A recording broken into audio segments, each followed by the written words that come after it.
Chosen one. Stop right now. Don't skip this. Don't let this moment pass you by. What you are about to hear did not reach you by accident. You were brought here because something is happening right now in the spiritual realm that carries your name on it. Something is being released right now. In this very moment, a lock that has been holding back what belongs to you is being turned by a hand that is not human. And you are standing here because heaven needed you to witness this. You have been waiting longer than you ever thought you would have to. You prayed when praying felt pointless. You believed when belief felt foolish. You held on even when the promise seemed to dissolve with each passing month. And then came the silence. Long, heavy, exhausting. The kind that sat on your chest and made you question everything. But today, that silence breaks open. Today, God is speaking, and what He is about to say will shift the way you understand everything that has happened to you. Stay with me here because I need you to feel something in the next 60 seconds. I am going to describe what your life has looked like recently, and when the words match your reality, you will know this message was sent for you. These past months haven't been easy, not the kind of hard you can explain to people. Just a quiet, private, heavy weight that follows you from morning to night. Doors that should have opened stayed shut. Opportunities that felt so close slipped away. You watched others step into the exact things you had been praying for, and you stood there. Still waiting, still hoping, still doing your best to trust in a God you couldn't feel. And somewhere deep inside you, a question began forming that you were almost afraid to say out loud. God, have you forgotten about me? In those still, dark nights, that question felt heavier than any prayer you could form. You wondered if you had done something wrong. You wondered if the promise was even real. You wondered if this was simply going to be how life was for you. But hear this with your whole heart. He did not forget you, not for a single second. He was not slow because He stopped caring. He was holding things back because what He is preparing to release into your life could not have been given to you any earlier without the enemy destroying it before it ever had the chance to become what it was always created to be. There are things God holds back on purpose. Not because you are unworthy, not because your faith has been too small, not because you have failed too many times, but because if He had released it any earlier, the enemy would have found it and crushed it before it had the chance to grow roots deep enough to survive. Picture a seed resting in the hollow of His hand, not forgotten, not abandoned, being protected. Because a seed needs the right season, the right ground, the right moment before it can become the tree it was always meant to be. You can only guard it, tend it, and trust the one who holds it. That is what has been happening with the promise over your life. God has not been withholding from you. He has been holding it for you. There is a profound difference. And that difference is about to become something you feel, not just something you understand. Today, He opens His hand. Today, the season of release begins, and the fact that you are hearing these words right now is not coincidence. It is confirmation. Heaven is saying you are standing in exactly the right place, at exactly the right time, to receive what has been kept safe for you. Proverbs 13:12. Hope deferred makes the heart sick, but a longing fulfilled is a tree of life. That tree of life is being planted in your story right now, not eventually now. If something is rising in your spirit as you listen, drop a comment and type "I receive it." Let that be your declaration that you are open and ready for what heaven is releasing today. And from my heart to yours, if these messages have ever carried you through a hard day and you feel moved to support this work, the coffee link is in the description and comments. No pressure, ever. Every small act of generosity helps carry this word to the one person who needs it most tonight. Thank you. There are two kinds of no in the life of a chosen one, and most people cannot tell them apart, which is exactly why the enemy uses one to disguise itself as the other.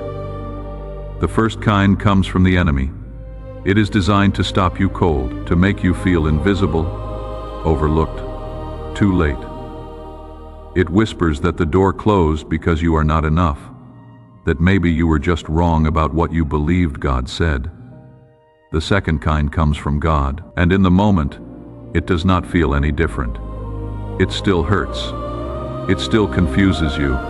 It still asks you to keep walking forward without the answers you need. But this no is not rejection. It is redirection. It is protection wearing a face that does not look like love until you reach the other side of it. Think about Joseph, a young man with a God-given dream burning in his chest since boyhood. His own brothers stripped him of everything, threw him into a pit, and sold him into slavery. He ended up in a foreign land, falsely accused, locked in a prison with no visible way out. Every door shut, every plan fell apart, every year stretched longer than the last.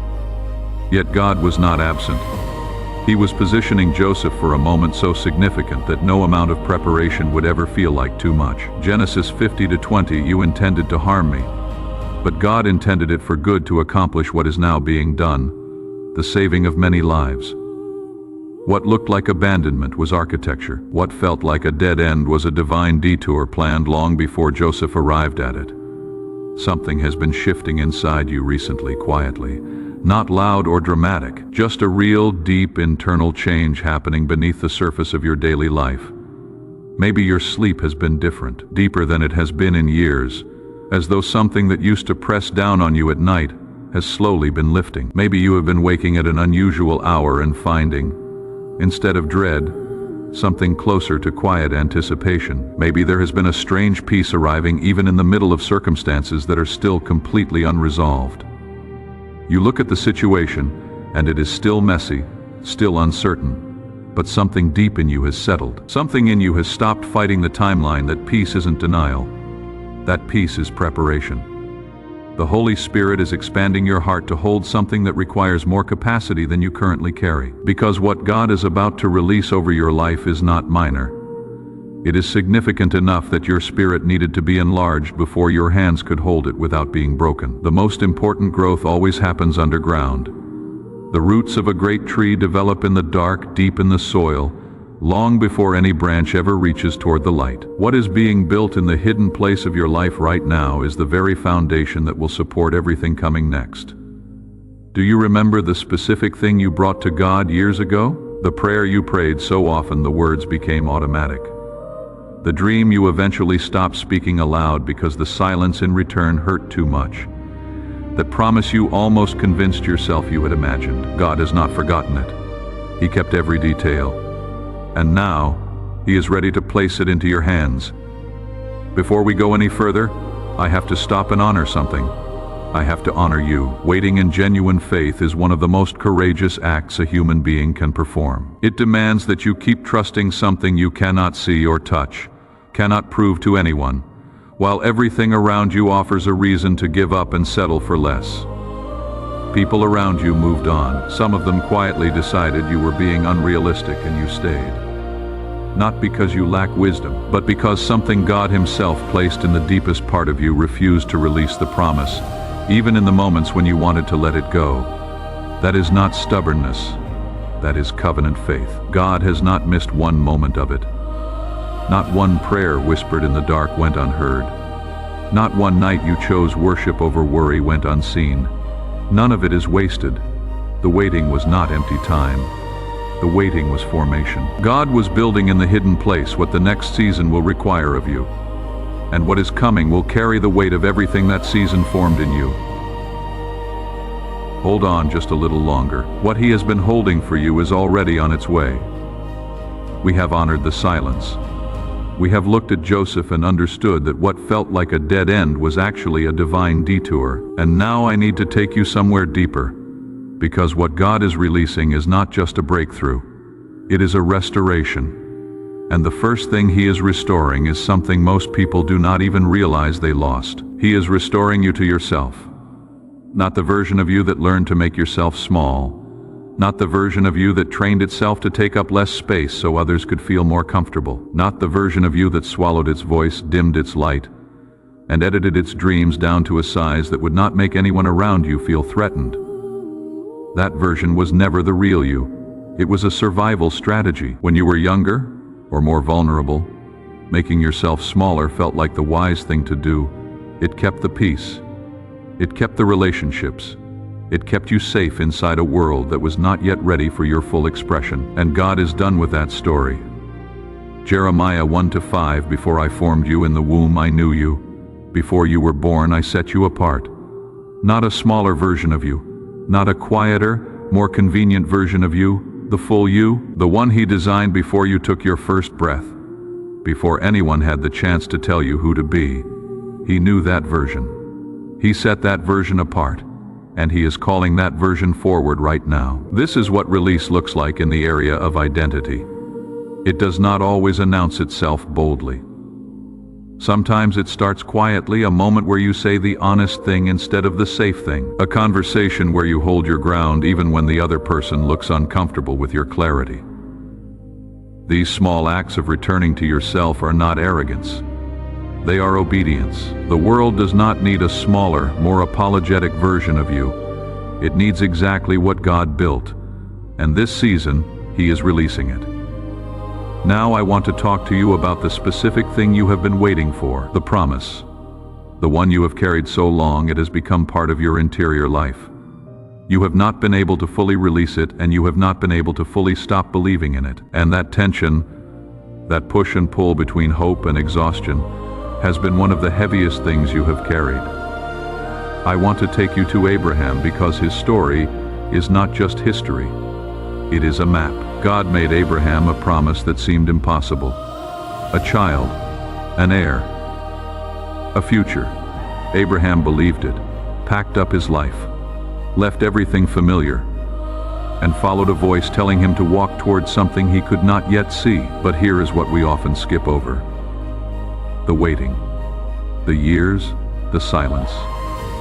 God waited not because He had forgotten, but because what was coming required Abraham to arrive at a place of complete surrender, a place where the promiser mattered more than the promise itself. And then came the hardest moment of all. God asked Abraham to place Isaac, the very fulfillment of the promise. On an altar, Isaac was not just a child, he was the evidence. The proof that God had kept His word, and God was asking Abraham to lay him down, to trust that even in that taking, the goodness of God remained intact. Abraham's hand was on the knife when the angel stopped him. Not a moment sooner. God did not intervene while Abraham was still debating whether to obey. He intervened at the moment of complete surrender, and in that moment everything was released. Not just Isaac, but a blessing so vast it echoed across generations. Genesis 22:17-18. I will surely bless you. Your descendants will take possession of the cities of their enemies, and through your offspring all nations on earth will be blessed, because you have obeyed me. Is there something in your hands right now that God has been asking you to lay down? Not because He wants to take it forever, but because He cannot give you the upgraded version while you are still gripping the old one so tightly. The receiving of what He has promised requires a posture that most people are afraid to hold. Open hands, not empty ones. Hands that say, God, I trust you more than I trust this outcome. I am not holding you to my timeline. I am surrendering to yours. That is the posture that moves the hand of heaven, and when you arrive at it, the release you have been waiting for begins. Here is something God is releasing that people often miss. They focus on the what, the job, the healing, the open door. But there is something that has to come first, or those blessings will land in an environment that cannot sustain them. God is releasing the right people into your life, and He is also releasing some of the wrong ones out of it. Proverbs 27:17 is iron sharpens iron, so one person sharpens another. The people God is sending into your next chapter are not cheerleaders. They are iron. They will push back when you need pushing. They will ask the hard questions. They will hold you to the standard of who God called you to be. They will celebrate your wins without jealousy. They will see what God sees in you. And instead of feeling threatened by it, they will call it out and call it forward.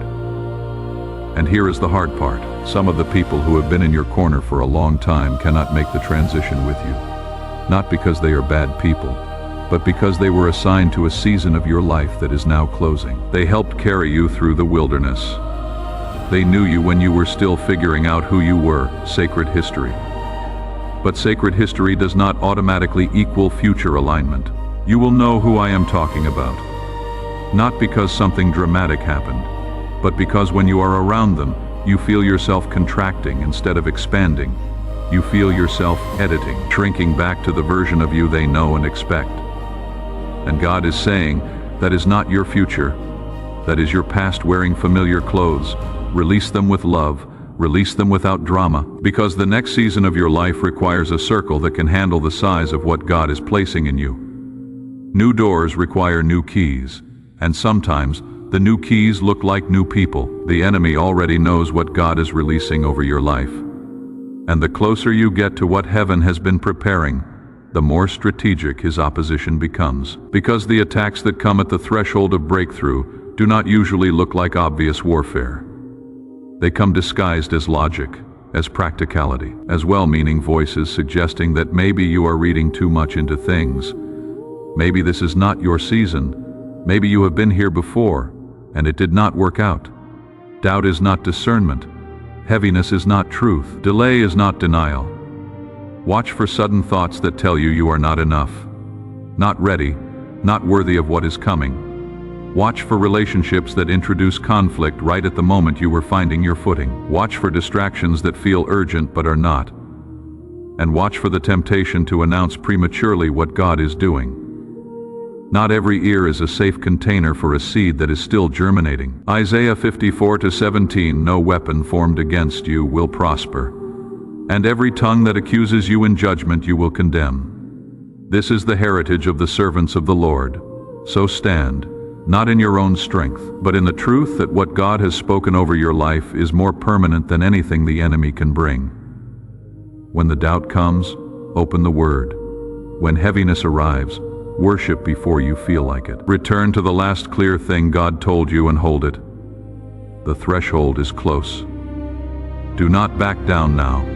God does not only test you in the hard seasons, He tests you right on the edge of the breakthrough, in the hours and days just before the release arrives. And the test is always the same. It is the test of worship. Not the comfortable kind. The test is whether you will worship before the answer comes. Whether you will trust the character of God even when His timing is still making you wait. Think about Paul and Silas. They were not in prison because they had disobeyed God. They were there because they had obeyed Him. They had followed the calling, done the right thing, and ended up beaten and chained in a dungeon at midnight. Paul and Silas sang. Acts 16:25 says they were praying and singing hymns to God, and the other prisoners were listening. Joyful enough to be remarkable, in a place where joy had no logical reason to exist, and the response from heaven was not eventual, it was immediate. The earth shook. Every door flew open. Every chain fell loose. One act of genuine worship in impossible circumstances released a freedom that reached beyond the ones who offered it. Your worship in the dark before the answer comes, before the door opens, does the same thing. It does not just change the atmosphere for you, it changes the atmosphere around you. People watching you navigate this season are being changed by what they witness. Your faithfulness in the waiting is a testimony already being written. So before the breakthrough arrives, before you have the tangible evidence in your hands, worship, not because you feel like it, precisely because you do not. Let that be your declaration. I trust the one who holds the promise more than I fear the silence. Clear spiritual clutter. Look honestly at what you are consuming, who you are spending time with, and what you are saying to yourself. Ask the simple question, does this feed what God is building in me, or does it crowd it out? Becoming intentional about your inner life is not withdrawing from the world. It is protecting the soil. Act before the evidence arrives. If you believe God is sending the right relationships, begin developing the version of yourself those relationships will require. Action ahead of evidence is not delusion. It is declaration. It says to heaven, I believe you enough to change how I live before I see the results. Keep the promise in front of you. Write down the specific scripture God has given you for this season and place it somewhere you will see it every morning. Your language shapes your atmosphere. Your morning declaration shapes your afternoon perception. Speak the promise before you check your phone. Release your timeline. There is something in all of us that wants to know when. Release that need, not as resignation but as consecration. Say to God, I surrender the schedule to you. Your timing carries a wisdom my timeline cannot hold. What you have for me will not arrive a moment late and will not miss me when it comes. These 4 steps are not a formula. They are a posture, cleared, active, expectant, and surrendered all at once. You are not forgotten. You never were. The silence was not God's absence, it was his craft. He was building in the dark what the light would one day reveal. You are not behind. Their blessing does not diminish your supply. Heaven operates on abundance, not scarcity. What is designated for your life is still designated. No one can claim it. Time cannot expire it. You are not disqualified by your past. None of your failures have the authority to revoke a promise spoken before you were born. God does not take back what he spoke over you. He uses the hard season to prepare you for the promise.